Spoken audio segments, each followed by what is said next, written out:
There is a passage in the Book of Enoch that does not end the world. It rewrites it, and then it does something stranger than any prediction. It names exactly what survives the change. I want to open the book on that single claim, because it is not vague, and it is not poetry dressed up as prophecy. It sits in one chapter. Chapter 45. And when I first read it slowly, line by line, it stopped me, because I had been told my whole life that a book like this ends in fire. If you have ever assumed Enoch just ends the world in flame, keep listening, because that is not what chapter 45 says. Here is the wording. The text records that the chosen one will transform the heaven and make it a blessing and a light forever, and change the earth and make it a blessing.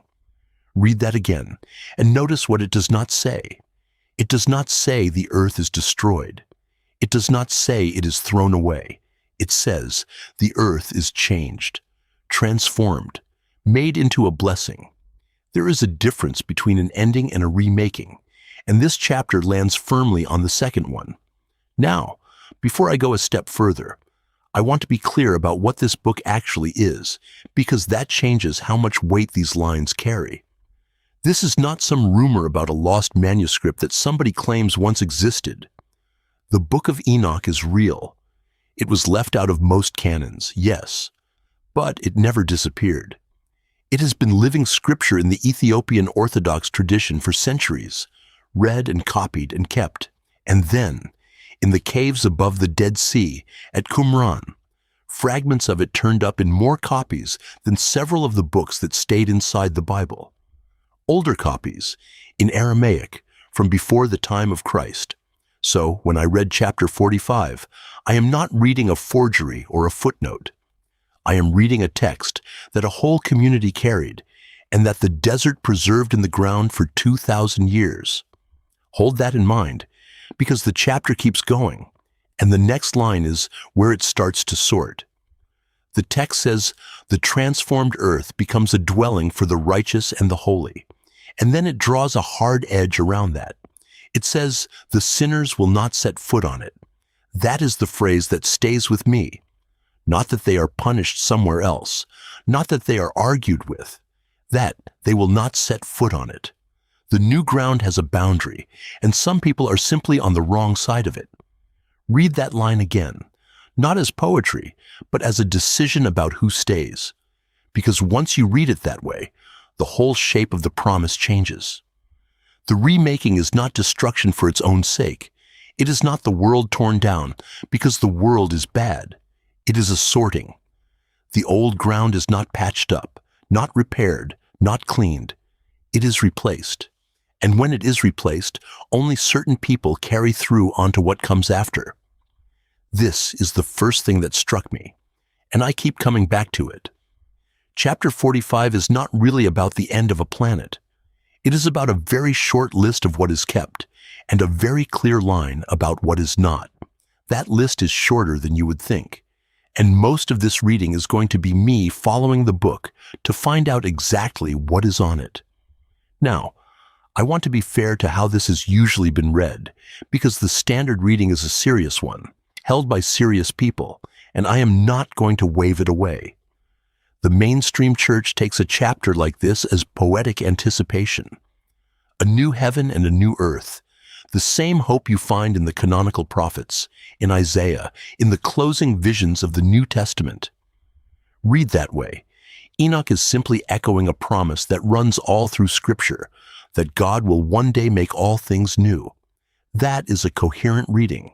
It has a long tradition behind it, and if you stop at chapter 45 and read it as a bright hymn about a renewed creation, it fits that tradition cleanly.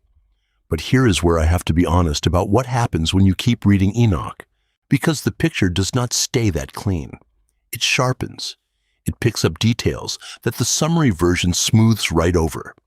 The surrounding chapters start describing what the earth is holding and what it is expected to give back, and the language gets much stranger than a hymn about renewal. There is a mechanism here, not just a mood, and it comes down, in the end, to a single word. When the text says the chosen one will change the earth, everything depends on what that word for change actually means. In English, it reads soft, change, transform, renew. It sounds like the same gentle promise the prophets make, but the Book of Enoch was not written in English, and it was not first written in the Gaias we read it in today either. And the word underneath it is not the word for ending. It is not the word for erasing. The mainstream reads chapter 45 as a bright new creation. But the word Enoch's text uses for changing the earth turns the whole promise over the moment you understand it. And that word is where I have to go next, the word for changing the earth. In the Gaias, the term the text uses is not the word for ending or erasing. It is closer to renewal, a turning over. The way you turn soil rather than burn a field.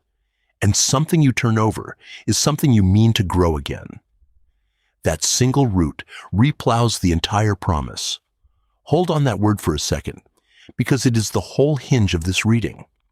When someone reads chapter 45 in English, they see a bright new creation, and they think of a fire that clears the old ground away. Wipe the slate, start over. But that is not the picture the root gives you. Picture a farmer at the end of a season. He does not set his field alight. He takes the blade and he turns the dirt over, folds the top under, brings the deep soil up. The field looks broken for a while. It looks like ruin. It is not ruin. It is the exact motion a field needs before anything can grow in it again. And here is the part that changed how I read the whole chapter. If the earth is a field turned over, then the thing already planted in it is the thing you are keeping. You do not plow to destroy the seed. You plow around it, for it. So when the text says the earth is changed, it is not saying the earth is emptied. It is saying the earth is worked, and something in the ground is being protected through the working. That is a strange thing to find in what everyone calls a prophecy of the end. So I did what I always do when a word opens like that. I kept reading, and a few chapters on, the book says the quiet part out loud. Chapter 51. This is where the picture stops being a metaphor and becomes almost a transaction. The text records that in those days the earth will give back what has been entrusted to it, and the dead will return what they were given. Read that slowly. The earth gives back. The dead return. Nothing here is being destroyed. Everything here is being handed over, the way you hand back something you were only ever holding for someone else. The earth gives back what was entrusted to it. Sit with that word, entrusted. You do not entrust something you never expect to see again. You entrust a thing to someone because you trust them to keep it and to return it. A coat left with a friend. A key left with a neighbor. The whole grammar of the sentence assumes a return. The ground, in chapter 51, is not the end of the road for the dead. It is the keeping place, and that reframes the earth completely. Most of the time when we picture the dead in the ground, we picture a grave. A grave is where something is finished, but the text is not describing a grave. It is describing a store chamber, a place where something valuable is set aside, on purpose, to be brought out later. The dead in this reading are not buried. They are stored, and the plowed field and the store chamber turn out to be the same image seen twice. Seed dropped in a furrow is exactly that. Kept in the dark, on purpose, expected back up. Once you are holding that, the surrounding chapters start to line up behind it. The book keeps returning to these store chambers, these kept places, where things are held in reserve. And it names something else that is kept, the light of the righteous. The text says the light of the righteous is set aside, held for them, waiting. Not their reward handed out at the end. Their light, kept in advance, the way you keep a lamp trimmed and ready in a back room before the guest arrives. It is already lit. It is just not out yet. And now watch what the passage is quietly doing. It is drawing a line. On one side, the things that are entrusted and returned. The righteous named. The dead the earth gives back. The light kept for them. On the other side, everything that simply ends. Not stored. Not returned. Not carried through the turn of the soil. The book is not describing one event that happens to everyone. It is describing a sorting, and the sort is done by what is kept versus what is let go. The list of what is kept is short. That is the thing I cannot get past. It is so much shorter than you would expect from a chapter about remaking the whole world. Before the next entry, stop for a second. What you just heard only makes sense written out next to the passage itself. The chapters, the cross-references, the translated text, I put all of it into a written document. It is linked below, and the QR code is on your screen. Take 5 seconds, grab it, and come back, because the last movement of this reading builds directly on it. Chapter 51 sits next to the Gaia's root and next to what comes last, and it is easier to hold when you can see them side by side. All right. Here is where the stakes turn over one more time. If the earth is a field turned, and the dead are seed the ground was only keeping, then the question is no longer whether the world ends. That question is already answered. It does not end. It is worked and returned. So the real question, the one the text has been walking us toward, is a different one. Who comes up through the turned ground? What actually rises when the earth gives back what it was entrusted with? And Enoch answers that, not with a category, not with a crowd. He answers it with a single figure in the strangest passage in the whole book, chapter 71, where the man who wrote the vision is carried up inside it, and the text records that his own spirit was transformed. So here is what chapter 71 actually records. Enoch is carried up, not shown a scroll about the renewed heaven, not told a prophecy of it, carried into it, body and breath, the way you'd be lifted through a door you didn't open yourself. And there he is, set down inside the dwelling of the righteous and holy. He sees where they rest. He sees the light kept for them. And then, the line that stops me every time I reach it. The text records that his spirit was transformed. Read that slowly. The man who spent the whole book describing this place is now standing in it. The witness becomes one of the kept. The one who wrote down what survives is himself carried through the turn. The man who wrote the vision is standing inside it. Read that twice. Think about what that does to the promise. Up to chapter 71, everything about the new earth arrives from the outside. Enoch watches. He counts. He reports the store chambers and the light and the ground that gives its dead back. He is the narrator, safe behind the words. And then the text pulls him off the balcony and puts him in the scene. He is no longer describing what is kept. He is what is kept. That is the answer to the question we were left holding. If the dead are seed, the earth gives back. Who comes up through the turned ground? Enoch does. The book answers its own strangest question, with its own author.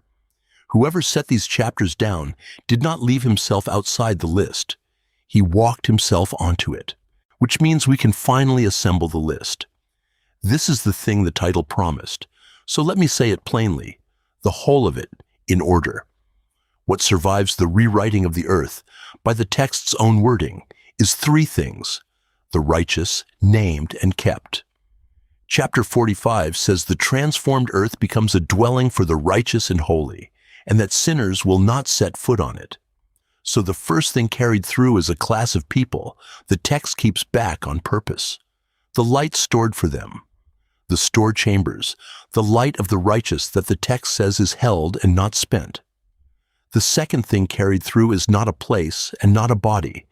It is a kept brightness, set aside for the people who are kept, and the ground that gives its dead back.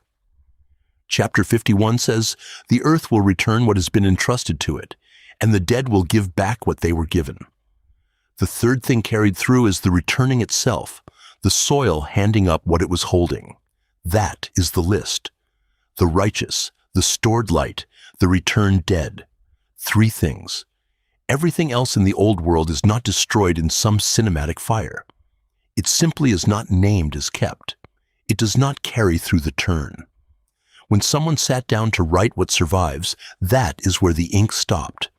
Now let me be honest about the line I keep drawing, because this next part is my reading, not the text's. Taken together, All of it, chapter 45 through 51 and out to 71, the record says something I don't think a single verse says on its own. It says the new earth is this one turned over, not a sequel to it. Not a second planet swapped in for the first, not the old ground erased and a fresh one poured in its place. The same field, replowed. Go back to the gaze root we sat with earlier, the word for the change of the earth that leans toward renewal, toward a turning over, the way a farmer turns soil instead of burning a field. Hold that against the list. If the ground gives its dead back, the ground is still the ground. It kept something through the winter. The seed was already in it. You don't burn a field you're about to harvest. You turn it. And here is where Enoch and the mainstream church end up staring at the same sunrise from two different doors. The church has long read chapter 45 as poetic hope, the same promise of a new creation the canonical prophets carry, a fresh heaven and a fresh earth. That is a serious reading held by serious people, and I don't wave it off. But listen to where it lands next to Enoch's own wording. One door says a new creation. The other door says this creation, plowed under and brought up again. Different framing, same dawn. The renewal and the fresh start are not enemies. They are two people describing the same first light from opposite sides of the same field. And that is what I keep coming back to. Not the fire, not the judgment, not the scale of it, the counting. Someone, a very long time ago, sat with this vision and did not just say the world will be made new. They itemized it. They wrote down which few things get carried across, close to the wording, and they kept the list short enough to hold in one hand. The righteous, the light, the returned dead. A man could memorize that walking to the well. Somebody thought it mattered enough to number it and set it in a book that most canons then left on the shelf, and that stayed scripture in the Ethiopian tradition, and that turned up in the caves at Qumran in more copies than most books that stayed in. The list survived the same way the list says the righteous survive, kept, handed back. So tell me which of these three, the righteous, the kept light, or the returned dead, you think Enoch weighted heaviest, because I go back and forth. Some days it's the light, the thing set aside before anyone earns it. Some days it's the ground giving back what it swore to hold. Leave it below. I read those. Next time I open the book on the store chambers themselves, chapter by chapter, the places the text says the light and the souls are kept before the turn, because once you know the earth gives them back, the question becomes where they were held in the meantime. That is the chapter I open next. Same slow reading, same book. I'll see you there.